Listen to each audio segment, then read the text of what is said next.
simple solutions too, like the things that most people will see this and try to do, right? Which is basically your conventional curl. And so they'll get into this. They may understand vectors, and that's great if you do, right? Because I can go here and I can be like, oh man, it's a curl, great.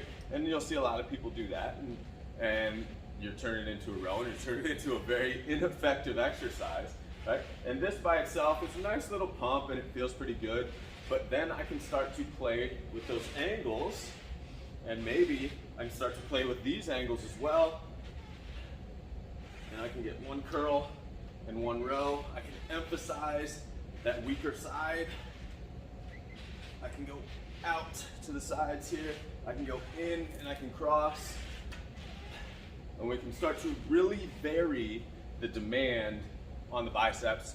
Also have the ability to do this with single arm. So I can sit into this position, bring my inside foot forward, my outside foot back. Right? Think of having my elbow out to the side of my body, fall here, and then keep my elbow away from my body, get my hand into my head. Now, the further I am underneath that, the harder this is. So it doesn't really matter how much weight you can lift, because all I need to do is appropriately challenge myself. If it's really difficult for me, I stay away from the anchor point, right? So I get that motion down, and once I understand it, I find that appropriate level to where I'm like, okay, you know what? 8 of these, 12 of these is gonna be an interesting dilemma for me.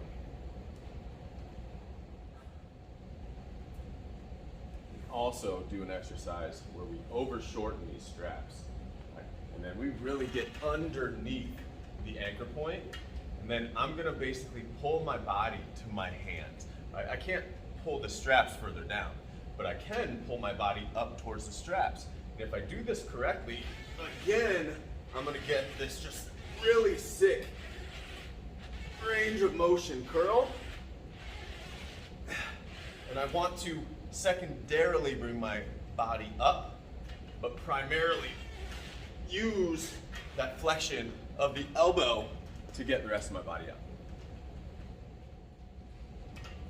Okay, so with this exercise, it's sick. It is sick for a nice little bicep pump. But one of the things people do is, because your legs are moving, they start using their legs more than their arms. So to do this move efficiently and effectively, you want to let your legs be a secondary movement, right? Don't start this with that. Start it with that, right? And then once that starts moving, then move your legs appropriately and almost like hinge on your heels, and only move up and down with your legs as much as you need to bring your knuckles to your eyebrows, right? And then I come back. So, ah! Ah.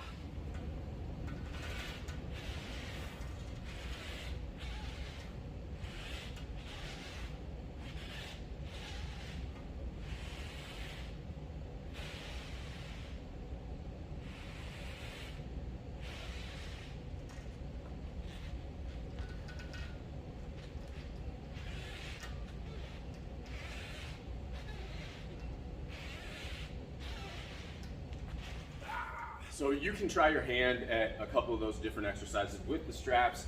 Already my biceps are, they're kind of pumped, but again, it's one of those things where you don't need weight to get that effect of, you know, building muscle. And all it is applying your body weight in different fashions with the straps.